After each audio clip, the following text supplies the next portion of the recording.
as we all say, we are all trying to make the African trade work. But the how is what we are really trying to focus on, and being very practical and just making sure that the initiatives that we're coming up with are initiatives that are able to give the common MSME access to the African market. You mentioned MSMEs, and I love talking things in numbers. If you're to put things into percentage, maybe you could give us the figures for either Kenya or across Africa. What is the percentage we are looking at within the MSME and SME space? So let me first give you some interesting statistics. The individuals who participate a lot in cross-border trade are actually youth and women, taking up almost 75 to 80% of the cross-border traders. And most of these guys are basically MSMEs. Ideally, when you talk about inter-Africa trade, you can never talk about that without really focusing on the MSME space. I look at an MSME as, most of them, yes, are startups. Most of them are people who understand what they want to sell, where they want to go and sell to. But really, the facilitation is what is required to give them access to a different marketplace. And basically, that's what a basic SME actually just wants to get. We have the biggest youth population in the world. Resources are so many here in Africa. We are talking about natural resources, but we are also looking at being, like I mentioned at the intro, is biggest trading bloc. Yet this opportunity is not being fully utilized and maximized. Now, big conversation here has been AGOA. For the last few weeks, it gave us duty-free access, but also made us very dependent on one market only, and that's the US. Now it's gone, and the WTO DG did say that Africa must look inward. Now I want to understand from your vantage point, how does the free trade area within Africa reframe Africa's trade opportunities that AGOA has ended? Now look at this. AGOA came with 6,000 trade lines. And if you look at real impact that AGOA has created versus what intra-Africa trade has in terms of capacity, out of the 6,000 trade lines, we consumed very few, actually in Kenya in particular. And I still believe that as much as we are all running around to get the renewal of the AGOA up and running, AGOA was never our market. It will never be our market. Our market is seated just next door. We have Tanzania, who is our market. Uganda is our market. Nigeria, who is our market. And I feel that it's a market that is easy to tackle compared to even the American market. But as we all say, we take too long as Africans to be able to implement solutions to our own problems in the first place. Correct. Before we run to renew the AGOA, I think the conversation should be more or less of how can we increase the trade volume that is between Kenya and Tanzania, Kenya and Uganda. How can we make sure that we increase the trade volumes in the EAC market? Because ideally, these are markets, one that has well-structured customs in terms of maturity-wise. The tariff lines are well-defined. The things to do with the requirements with the Bureau of Standards are quite well standardized within the region. And I believe we should be increasing more of investment in this particular space because the population that we are talking about, the 1.3 billion, or talk about the EAC market that has millions of population, is still something we can dominate and we can take advantage of. And if we can increase the volumes, we won't be able to have the shocks that we are all saying that AGOA is going to live within the market because the demand is actually there. It's us to reconfigure our thinking around it and target the market that we are actually having just next to us before we figure out a way to unlock the AGOA. That's if it's going to be unlocked. Yeah. I've seen discourse around now looking east, China. Yeah. If it doesn't work out and AGOA is not renewed or extended, there's a possibility that now would try and establish almost a similar kind of agreement with China, which in itself, we are trading a lot with China. It's a market that's very open to not only Kenya, but to Africa. But there's a risk in that because now we are just shifting gears because depending on where the geopolitics of the world move towards, then would more or less maybe find ourselves in a similar situation in future. Why do you think as a continent we keep looking outside of what it is we have as Africa? Why don't we believe in our potential? And I'll also just angle something that came out during the UN General Assembly. A lot of African leaders almost felt like they were begging, instead of actually showing up as leaders to say, this is what we have to offer the world, and we are going to work amongst ourselves to make sure that we are thriving. Point is, Africa is always looking outside. What do you think our biggest problem is? Why don't we have confidence in the things that we have to offer to ourselves and in turn to the rest of the world? I think it all boils down from where we've come from. We've come from a generation that was being ruled by colonial masters. And we always believe that everything good comes from the West or maybe comes from the East. We've always looked from the outside as where the big value proposition comes from. But with the new generation that is coming in, talk about the young guys, the young innovators who are coming up, they're really changing and they're changing the conversation drastically and swiftly. In this case, what I'm just trying to say is that for our seniors who've been there, they've done their best.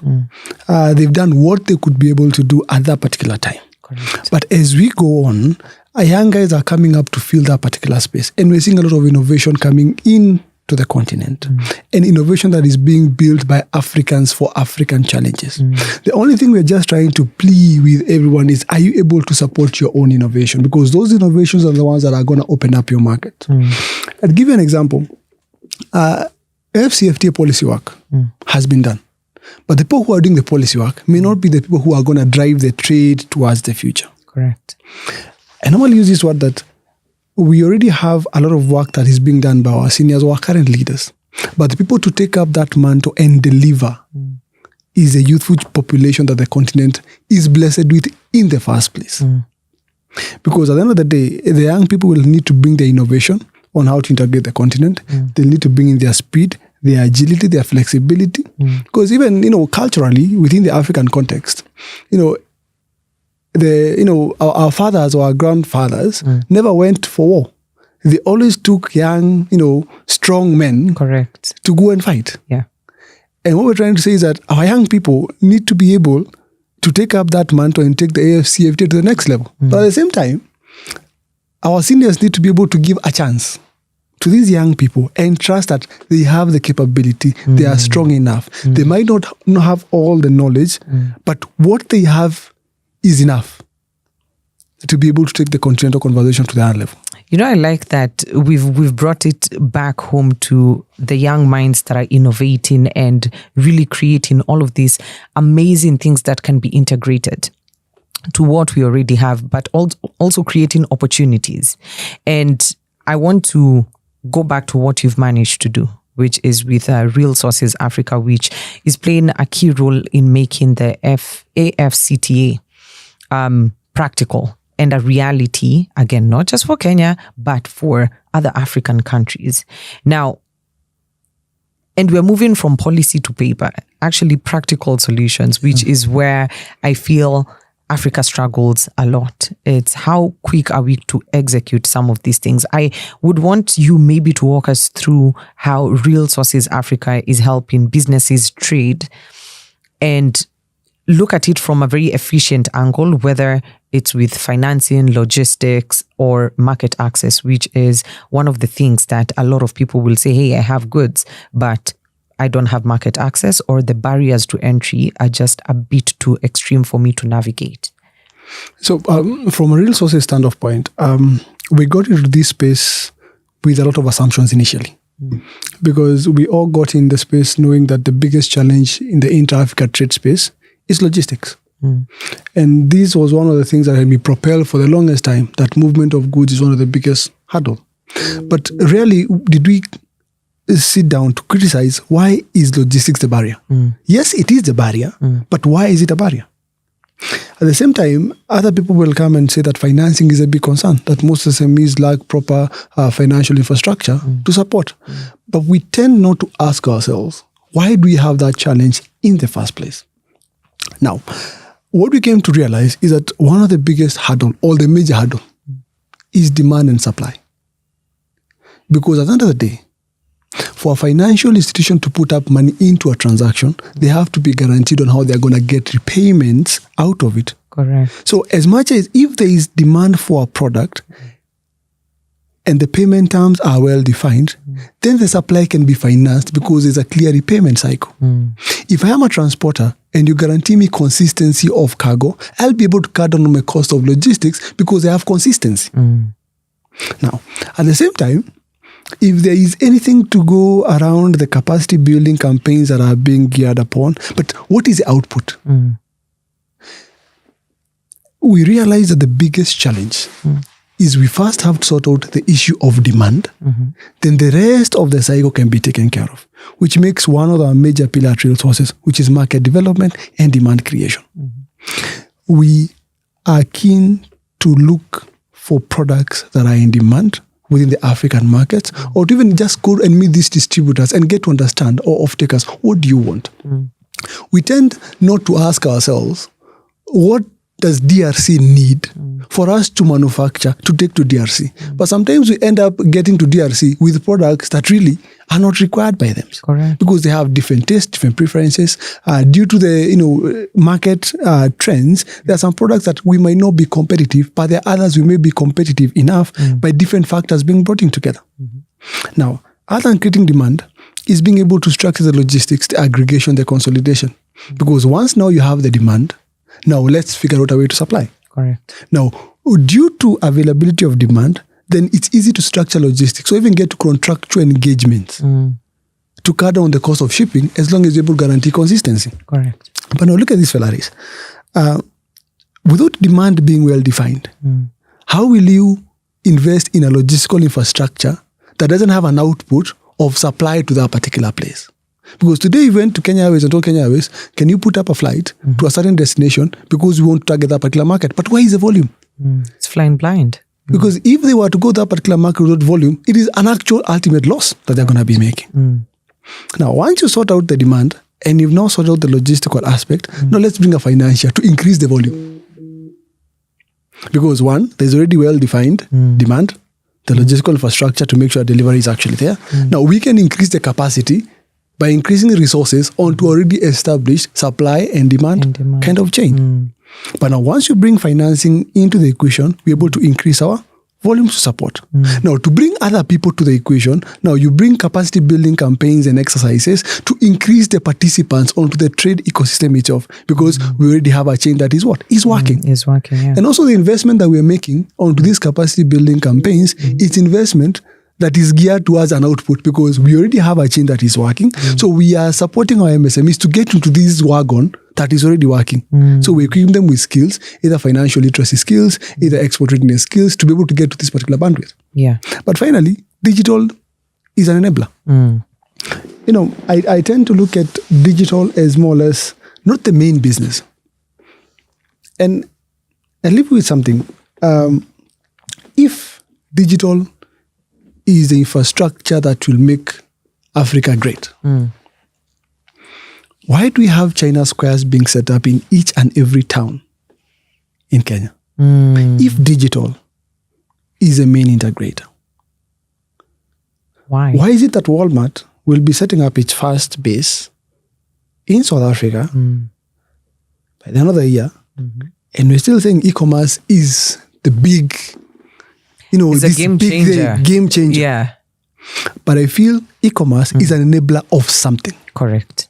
So we need to have the actual infrastructure that will support the distribution, the aggregation. Then we bring e-commerce as an enabler for this infrastructure that is there. But we cannot start from digital working back to infrastructure. It's impossible. The cost is going to be extremely high. It is not practical, it's not doable. And these are kind of conversations that we're trying to do now practically as real sources. And one of the things that we've done to address some of these issues, number one, we just launched a platform in partnership with Foreign Affairs called the Biashara Link Portal. Okay. The Biashara Link Portal is looking at converting our embassies to become centers of economic diplomacy. Today, if you walk into an embassy and you say you're looking for tea from Kenya, you're told to write a letter, you're told to give a company profile, it is sent to the Ministry of Foreign Affairs. For Foreign Affairs, it is sent to Trade. From Trade, it is sent to the Chamber of Commerce. Come on. That's the only thing you're looking for is process. tea. And basically, why can't we just cut down this process entirely be able to bring in a database of already active exporters because it's still available. And being able to send those inquiries and blast those inquiries coming in directly to the already active importers and exporters for them to start bidding. Because we have no business being gatekeepers of transactions where else we're supposed to serve our people. At the same time, the Biashara Link portal has a feature of setting up and booking appointments with our trade officers and our ambassadors out there. If today I was to tell you, you want to talk to the ambassador in China, you start struggling. Where do I get his number from? Where am I even going to get the lead, the contact, write a letter? It's not responded to. And maybe the only thing you just want to ask is, can I get a supplier of exporters or can I get a financier to support this particular product? So why don't you just go online to the Biashara Link portal, book a slot, see the availability of their timings, make a booking, give a description of what you want to discuss with them about, they acknowledge your meeting, have a 15-20 minute session. Simplicity. Now, you see, our embassies are centers of economic diplomacy. You can imagine it's like you have a representation of your whole country in a different country, but we are not optimizing that to our trade aspect. And I acknowledge the support that the leadership of the Ministry of Foreign Affairs, led by the PA Singwai, on some of the key initiatives he's focusing on to convert our embassies to be our centers for economic diplomacy. That's the kind of war that right now we are fighting. Now, secondly, we have the deal rooms.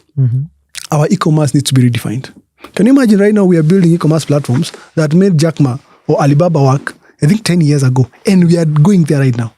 Forgetting that we have AI algorithms that can cut down the entire process. We cannot attack trade by following footsteps of people who tried something 10 years ago. Correct. I think we have to start from now. What is working now? What is working now, leading to the future. Leading to the future. And I believe that AI is a game changer. And we have been able to build platforms like, deal rooms, because we actually call the deal house, a platform to support negotiations, to support contracting and execution of trade inquiries. We are not focused about inquiries that are, creating inquiries. We are more focused on executing the already existing inquiries. Because see, inquiries are everywhere. I can call you today and tell you, do you have tea?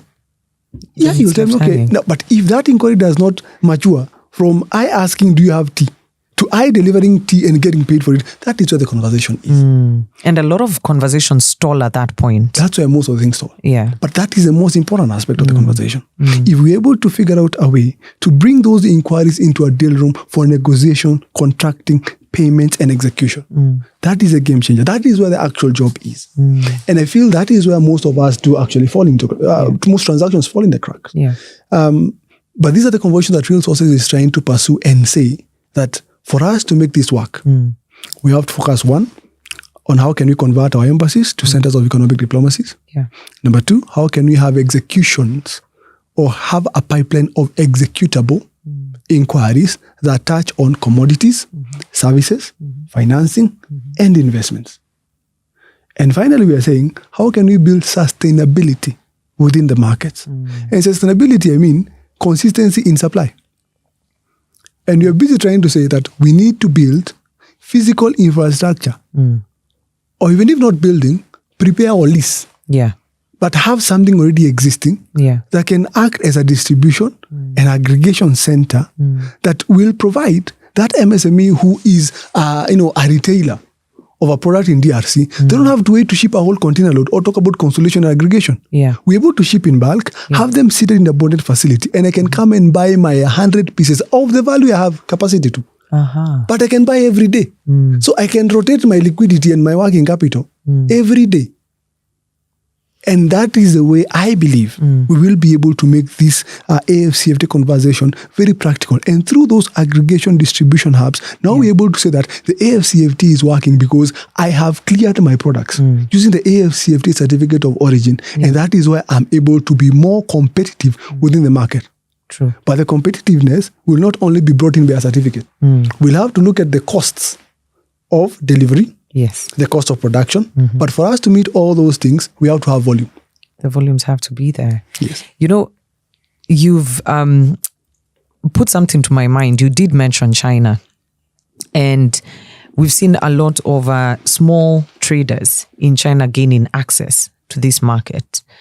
What is it that they've gotten right that we are yet to crack the code, which again, you've given us a very sound explanation, which is the volumes and being able to bridge the gap, because the issue is not logistics. Logistics can always be figured out if at all you have demand, you have the volumes, and financing is also something else that can be solved once again you're able to look at the demand. Kenya is doing a lot of trading. Every time I go online, I've been able to see SMEs connect with small traders from China who are able to then even supply to whatever MOQ there is, or whatever it is that you're looking at. So you're having a lot of products and goods that are coming in from China when we have capacity maybe, or we can create capacity to create some of those things. Where have they gotten it right? Now, I look at it from both an economic angle, but also a social angle. The Chinese community works together. And unfortunately, as Africans, we tend not to work together. It's easy to hunt as a pack than everyone going individually within a market to try and access the opportunities. Now, look at this. If you look at how Chinese nationals attack a market, they'll come into the market. You get a Chinese guy coming to the market with a whole container load of some products, sampling. They've not come to sell. They've come to try out their products in the market. They've come with samples of products. They'll walk into each and every stall on the ground, asking each and every shop that they meet, this is my brand, this is my product, this is what it does. This is the price. If you were to give me a nod, I'm able to do this and this at this particular volume. These people come on the ground. I'll challenge you, Felix, if you are to go to DRC today, I'm quite sure the flight you're going to use to go to DRC might have more Chinese people than actually Africans. They aggressively attack a market. And once they go into that particular market, what are they doing? They are collecting data, market intelligence. And they're not collecting market intelligence that we are waiting for some global organization development partner to just do some research and say, we have opportunities in DRC of X. No. For them, it's quick, swift action. They are on the ground talking to the real off-takers of products and presenting their products for consideration of purchase. Now, once they do that, they now understand what you want. So once they start shipping in, they're shipping in what you want, not what they want. It's not based on assumption. Not based on assumptions. And the moment they start shipping to your particular market, they've already captivated you into a particular space. Correct. Now, what are the things that they do? They engage some of these off-takers in the market on contract manufacturing. Because they know their prowessness is on manufacturing. So they don't want to care what the brand it will call. If you're going to call the pen Felix Chege or you're going to call it, they don't really care about that. The only thing they care about is the pen itself. They've manufactured, they've sold it to you. So they come and will tell you, please, I can create your own brand. If you can remember how China came to this particular market, they came with an angle of contract manufacturing. How many people had their own brands within the Kenyan market and they didn't own a single factory in this market? Oh, enough of them. Quite a lot. But what are they doing? Make a call to China, tell them, manufacture this pair of shoe, call it this particular name. Chinese guy will tell you, okay, for me to do that for you, please give me an order of minimum X, because it has to make commercial sense to me. Correct. Now, once you place that order, you have your own brand. Now, you take care of the hassle of marketing, of export, branding, and promotion, whatever you want to do with the marketing cost, ideally, but they have actually sold. Thirdly, there's an aspect of scale. For us to cut down the cost of production, we have to think of production at a scale. Yes, the cost of production in Africa is high, but electricity only will not solve the problem. We need to look at the volume. We don't need 1,000 small factories. I believe we need 100 mega factories. Because through the mega factories, we're even able to negotiate for cheaper rates in the raw materials that we're actually producing ourselves. The reason why they'll be able to come and mop up the raw materials in Africa is because they have the capacity. Correct. But once the capacity is there for them to absorb the raw materials, it's because of the volume that they have in terms of production. So if we can really come up with factories that are able to absorb the scale, we have a lot of raw materials as a continent. But really, we will just have to continue selling them out there because the capacity of production here is decentralized. Because if we really want to create the impact we need to think about scale. And that's the only that will be able to make us competitive within the region. It might be difficult to tell a country that is exporting raw material to stop exporting if there's no one to value add. Who's going to feed the people who are extracting the raw material themselves? Because you see, it's easy to say that stop exporting raw materials, but then take them where?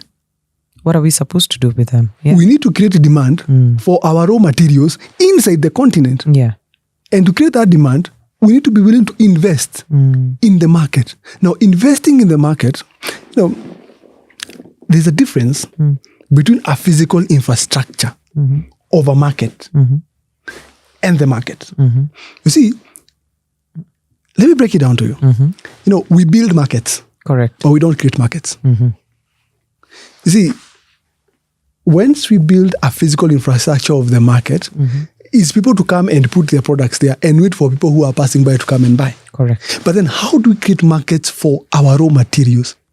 Is being able to support the aggregation, consolidation, and value addition. Because the farmer knows that if I plant my potatoes in Nyandarua, my potatoes will leave Nyandarua, I'll take them to X aggregator or X manufacturer. He buys them off from me. That is a market we need to offer our people or our producers of our raw material.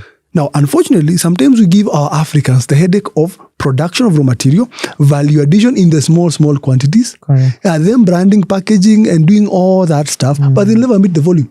Correct. And that's a real challenge that is there.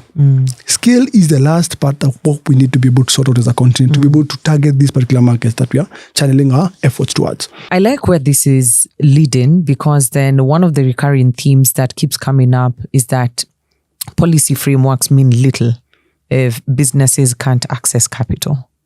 And I want us to look at how critical it is to solve the trade finance gap for the free trade area to succeed, and what innovative approaches are emerging. I know we did speak of the likes of the Pan-African Payment Settlement System, but before we get into that, how critical is it that we solve this trade financing gap? Okay. I might not be a scholar in this particular space of finance, but I normally have my own thoughts. I believe that the challenge is trade assurance. The reason why finance comes to bridge that gap is because there is assurance that is lacking for the transaction to completely work.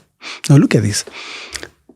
If today you walk into a supermarket chain, you pay in cash. Because see, the more the bulk is broken, at the tail end on a consumer perspectives, they pay cash upfront for the products, right?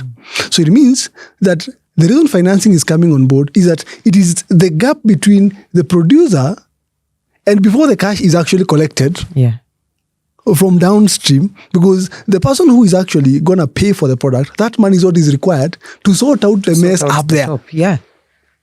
So money has to move down here for it to get to the top. Yes. So the financing comes in because we need to be patient before the goods are produced, get to the market, collect the money, and then work backwards.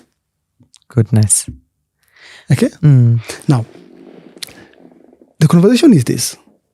Now, the way to finance trade might, in Africa, we might require to come up with an assurance mechanism, which I believe that if I am comfortable that you're going to pay me, even after 10 or 20 days, and I am sure you will pay me. So I can tell the person who I am supposed to pay that wait for 11 days. And you'll receive because I'll be paid after 10 days. Yeah. And then he tells the other guy, give me another extra 10 days. Yes. Yeah. So compounding, it becomes almost like maybe 30 or 60 30 days. or 90. Or 90. But from source to destination. Correct. Now, we will need to reinvent the way we address the trade finance issues. And these will come in through things like factoring, invoice factoring that will require to be. No, invoice factoring is whereby you have an institution that is willing to buy off the receivables that you have, the invoices that you've supplied and you have to get paid. They are willing to buy those invoices and provide upfront liquidity as they are patient enough to wait to get paid by the person who owes you that money. Similar to what banks do with LPUs. Yes. But you see, it still goes back to the conversation that started earlier. Demand and supply. And supply. It comes down to that. We need to force the financial sector. Force is maybe a relatively harsh word, but we need to bring a business case for them to reinvent the financial modeling. But it still has to be based for the demand of financing, but structured demand for the financing. But it all has to be based on the commodities that are required, that are in demand, and the supply that is available, and is them to try and bridge this particular gap. Yeah. So at Real Sources, there's something we're working on the financing space. We are currently working on a platform that is tokenizing the local purchase orders and the invoices to have you buy a share of an LPO through a crowdfunding ecosystem. So ideally, if today I want to supply, I have an order or an LPO from maybe national government, say an LPO from national government to supply, say, rice. I don't have the resources. And the payment is guaranteed from government in one or other. So what I can do is that I can take that LPO, lodge it into a platform we are working on. Then that particular platform will tokenize that particular LPO. Have quote unquote what you say like shares. Okay. So you're able to crowdfund. Then we crowdfund. Okay. But the guarantee mechanisms have to be there. So we might not want to go back to our banks to require liquidity. So me and you can actually buy a piece of that particular transaction. And we can all crowdfund to enable the supply of the product to happen. But we get compensated and we get value for the money that we injected in form of either interest or profit share of what would have been realized from that particular purchase. So almost like buying a bond. Yes. But now that on trade finance. Who'd have thought would get to this point? I think it's a very innovative concept, if you ask me, given that you have people who really would not have the muscle to get into this 100%, because then finances are a thing, it's these no guarantees. Either the factors are many to look at. So I find this to be a very timely solution, and also would be very involving of almost everybody would have input into this.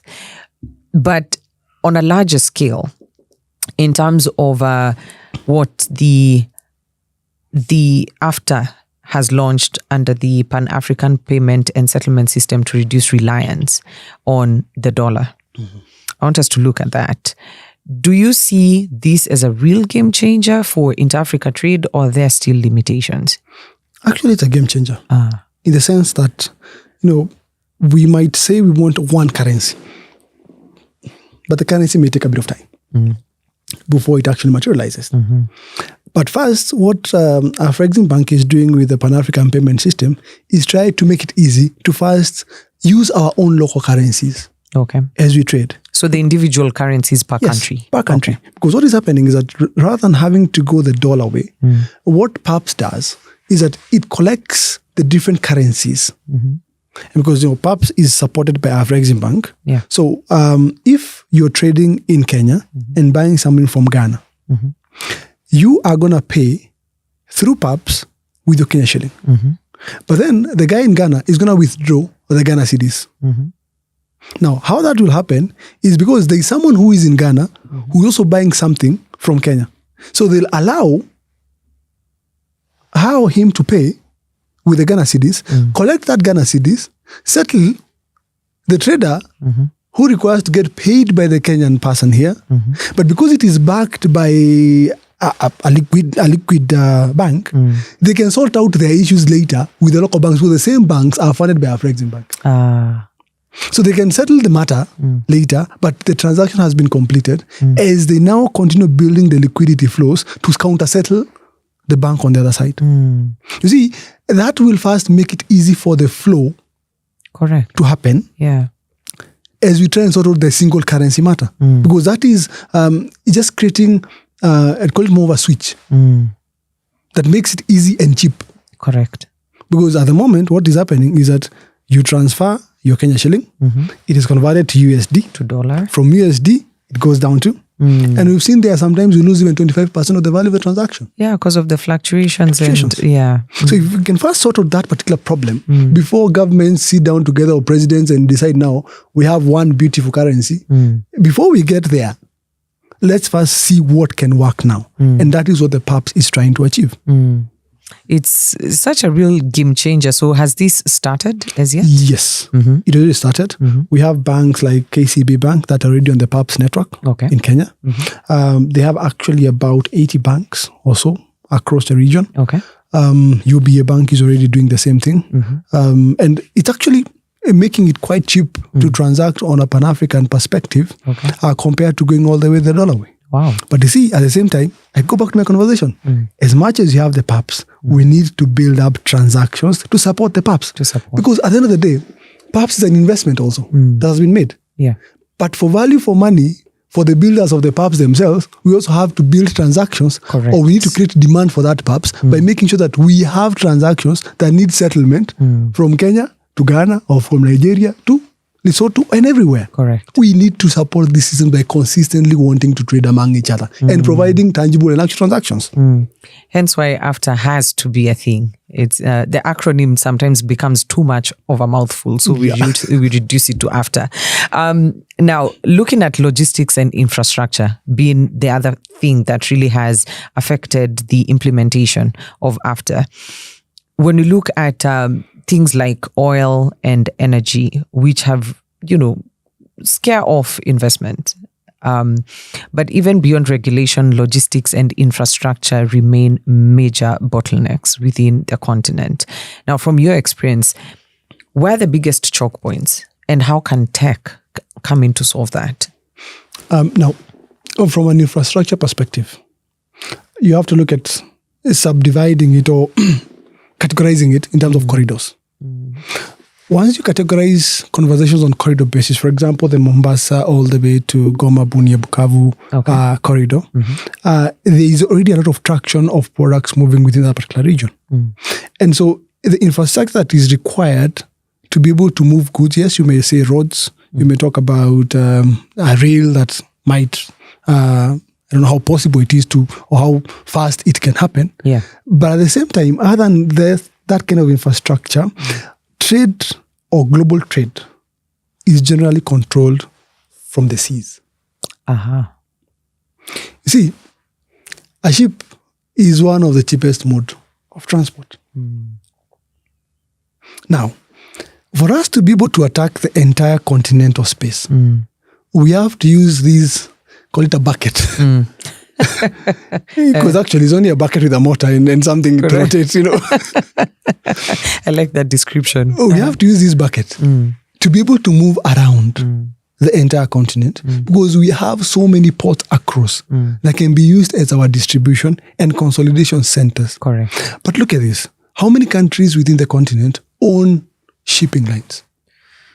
Very few. I'd want to look into that. I'm actually very curious at this point. Do we have any shipping lines owned by African countries? Yes. Ethiopia is one. They have a shipping line. And they are a landlocked country.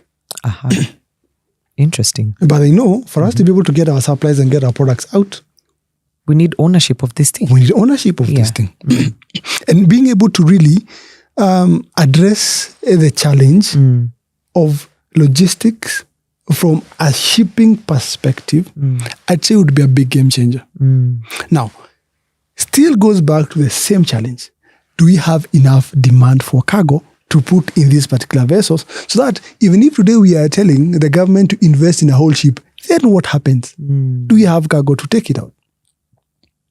But if we can have proper projections of cargo, we can say, okay, we are risking to buy it one today, but we have projections that in the next 5 years, we are going to have enough cargo to be able to go around. So for me, I believe infrastructure, yes, is a challenge. But I think it's a solvable challenge. It's not the main actual challenge. It's a very small part Actually, it's very small. What we need to do. And actually, I'll surprise you. Last week, we just rolled out the Africa Trade Gateway in Kenya. And what we got, we just had, we just put up their questionnaires. We had about 570 exporters in one room. And we did a rollout of just questionnaires. Exactly what challenges do you think or you feel are the main challenges you're having that are making you not increase your exports? We actually thought that financing will be high, logistics will be high. We actually got shocked that the main challenge that they said was custom documentation and certifications. Not even financing, not even logistics as the main challenge. So basically, that comes in at a different angle of the capacity that we need to build to support all these other chains that are coming up. Correct. So I believe infrastructure, yes, is a challenge, but it's a solvable challenge if we have demand enough to assure Ferraris to buy a ship, put it in Mombasa, to take cargo all the way to Kinshasa, because she is sure that you're going to have enough cargo to go all the way downwards. And these challenges are not going to be solved by any other person. Yeah. We will have to look internally, invest our own money to buy those vessels, not waiting for Musk and Kinanani to build their own vessels. Waiting for the saviors. I mean, it's been the African narrative, and unfortunately, that's what we're having to deal with now. But on top of all of these big challenges that we've put out, infrastructure, supply, demand, financing, I want us to look at a very important component, which is trust, transparency, credibility in terms of, the people we are trading with. Amongst ourselves, there's just a lack of that. We are always looking at each other a bit suspiciously. Would rather believe and trust the person who's coming all the way from the outside, thinking they have our best interests at heart. So how then do we cut across those? I mean, I'll give a very good example. Tanzania and Kenya. There's been a lot that happens within the tensions that we have as neighbors that also affects traders and trade across, cross-border. How then do we cut across this? How do we build systems that have buy-in from all the countries within the continent, that we're able to say, this person is not looking to swindle me. If anything, this benefits them as much as it benefits me? I'd say business and trade, there's a common saying that business is war. Yeah. And it is war. Because someone has to gain. Someone has to lose sometimes. It may not be a loss exactly, but has to derive value from it. And you see, different countries have different preferences. Today, let me tell you, if we were to say we will not consume maize from Tanzania, it's a big blow, because they rely on Kenya as one of their biggest markets. If we say that we will not take maize from Uganda, it's a big blow for the region. Correct. So it's a negotiation kind of pact. It is, I give something and receive something on the other hand. But sometimes I feel we as Africans are drawn into conversations that really have no value, because if we were to focus on what do we want to derive out of the conversation, Kenya comes and says, we have these product lines that we are targeting to export to your particular market. What do you want to bring to our particular market? So it serves beneficial value to both parties. But now, let's take the conversation back to maybe the initial question that you had in terms of why we are not taking advantage of some of these opportunities. Now, from a colonial perspective, unfortunately, we are yet, or some of our leaders and some of the people up there, we are to heal from, I'd call it a post-colonial trauma. Correct. We are still at that belief that we have to wait for someone with a different skin to come and do something so that it looks the part. And at the same time, we were also taught that if someone does something and does not work out, we end up punishing. We were brought up with a punishment mentality. Yeah. But we were not brought up with an aspect of that if you try doing something and it does not work out, it doesn't mean that that is failure. You have learned how not to get to the mess again. Correct. And this brings me conversations to why you don't have multiple inventions or multiple institutions owned by fellow Africans.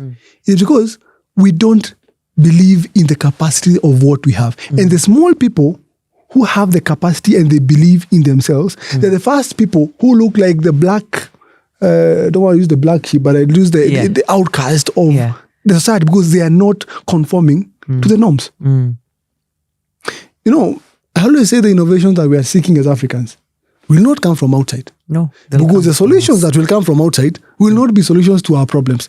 It is someone who has seen an opportunity to sort out their problem with something that looks like a solution to you. Correct. And you see, it is a logic to, yes, we will talk about AfCFTA market. But right now, we are busy talking about AGOA. Really?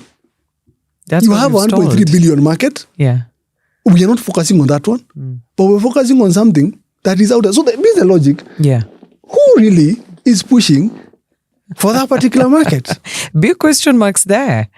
You know, we even trying to look at what has really held us back is the whole politicization of these conversations, which I'm happy you've brought in a different angle to this, which is the private sector being a key driver in terms of implementing AfCFTA within the continent, looking at matters, industrialization, integration, stable policies that Africa does need to make sure that AfCFTA is implemented successfully. How then can we look at this as a broader, because then when we politicize issues, there's a very short-term approach to it. Then because then it only survives based on the political cycle, correct? Uganda is now going into elections. Kenya is swiftly coming into election period, which is a sentiment that the business community is always complaining about. Tanzania is about to get into elections. How then do we shift the needle that AfCFTA can be implemented continent-wide away from politics, and it's now the policy makers and the private sectors that are actually driving it? You know, at no given point can trade matters be led by politicians. And that's the biggest mistake that we as traders make. You know, can you imagine, you know, you're walking into a bridge and you have a blind man holding your hand and showing you the way. Yeah. And you think you will not fall into the pit. Ideally, business people need to be the forefront to lead policy conversations. They are the ones who should be saying, we are on the ground. We are the traders. These are our challenges.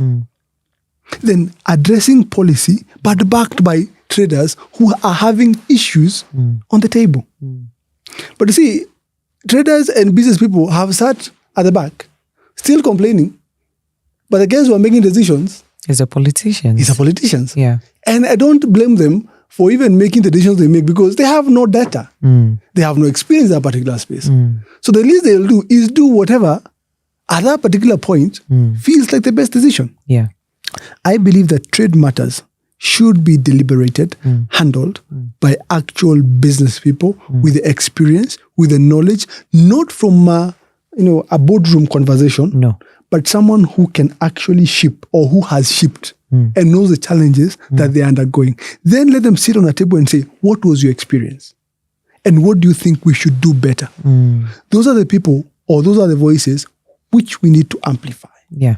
And once you amplify that voice, the integration becomes easy because we talk the same language. Correct. Because once you go to a meeting and you address a fellow trader, we understand the pains together. We were both at the border. We both got stuck with our trucks. We both had, an issue with the road network because we tried. But the pain of being there and the person representing at the boardroom, they are two different points. There's a very big disconnect. There's a very big disconnect because the person who is on the ground or who's feeling that pinch of losing spares on a truck, being stuck somewhere at the border there because of the poor road network, or being stopped at the border because of some certain certification and having to undergo a whole, having goods spoiled at the border because of, lack of proper paperwork, or some taxes just being introduced by the virtue of someone felt that they should be introduced. But if you don't get the real people who felt that pain to make the policy change, then we'll still be stuck in the same conversation. We'll be stuck like we are stuck right now, given that, we're seeing, again, very big, if you look at who's pushing the AGOA conversation, it's your politicians, it's your governments. And on this other side, after the people advocating for it is your private sector. And then how do we I don't want to say marry the two, because then there's a risk, there's a danger in it, and the danger is in the implementation that we are now seeing, that there's a lot of roadblocks or assumed roadblocks.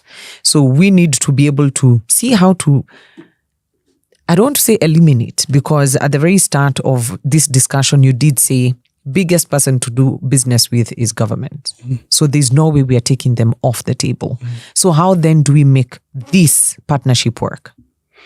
I think it's being able to change the language. Not addressing it from a political perspective, but being able to address it from a value perspective. I think also as private sector, we have to be able to come out clean and say, this is a value that we are going to be offering the government if we were to take up this route. You see, one of the challenges I've noticed when you walk into a government office as a business person, you are seen as you're selfish. Yeah. You look like your main job is making profits. Yeah. You don't value people. You're an enemy. You are an enemy of the state. Yes. But there needs to be a different touch to the equation. And other than us as business people thinking only about the profits that come in with business, we also need to have a long-term view to, yes, we can make 1,000 shillings today, but let's make 200 and make it for the next 10 years. Correct. Rather than having to take everything for now for also our own selfish gains. Because we have to look at how can we make this sustainable over time. Because also government on the other side will tell you, we are making money via the custom taxes that are being paid by the same people importing. So we also need to survive. So this cannot happen overnight. It will require us to gradually tweak things as we go. Yeah. So we need to also be proactive in our campaigns and exercises, because as much as we want to reduce our reliance on the imports that are coming in, we also have to work as hard as we can to be able to support the other pillar of manufacturing and production. Not always complaining, not always looking at the glass half empty, but looking at the glass half full. It's half full. And trying to, with time, trying to balance off the trade or trying to increase our exports as we lower our imports. It may not happen overnight, but private sector and government will have to come in together. We will all have to agree that we are both not right. Yeah. Or we say we are both right. But how do we move forward to the next step? But at some point we have to come together. We always have to come together. It's the biggest gap that we have right now, I would tell you that. So private sector, government, marriage made in heaven, depending on how you look at it, but that has great potential in terms of what we can agree. And it's a 70-30 rule. We'll not agree on everything, but it's just how we're able to look at the bigger picture of what it is we are trying to get out of this. And in this conversation here is how do we make sure that AfCFTA is implemented? Here in the 254, which Real Sources Africa is at the forefront of really enabling trade for SMEs and MSMEs here in Kenya and across the continent, but also what role does government then come in to play? As we wind up, the World Bank projects that AfCFTA could lift 30 million people out of poverty and raise incomes for about 68 million and more. Now, that's the scale of opportunity that we're looking at. When you look ahead, 10 years from now, what's your vision of how AfCFTA will reshape African economies, and what role will platforms like Real Sources Africa play in that transformation? So I like the statistics that comes from our people out there. Sometimes I wonder, do we have our own statistics in the first place? We have a big data problem within the continent. Yes. So sometimes I feel we first need to rework our own numbers. But anyway, the opportunity is there. Well, we can start by saying this. One, government is one of the largest consumer in any economy. My take towards inter-Africa trade, yes, we will throw in the ball onto the private sector. But I feel government, other than the policy work, has a very big role to play on integration. And I'll tell you why. Health government is the biggest consumer in any economy.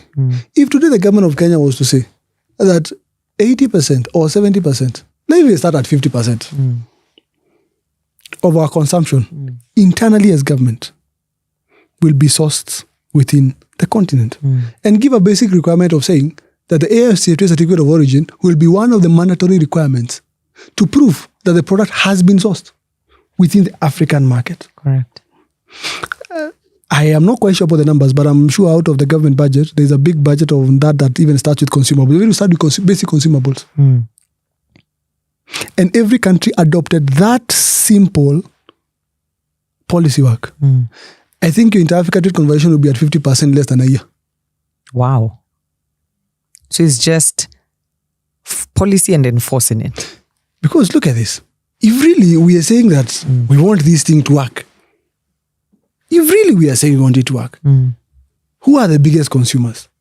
It is governments themselves. Correct. They make the biggest procurement sprints.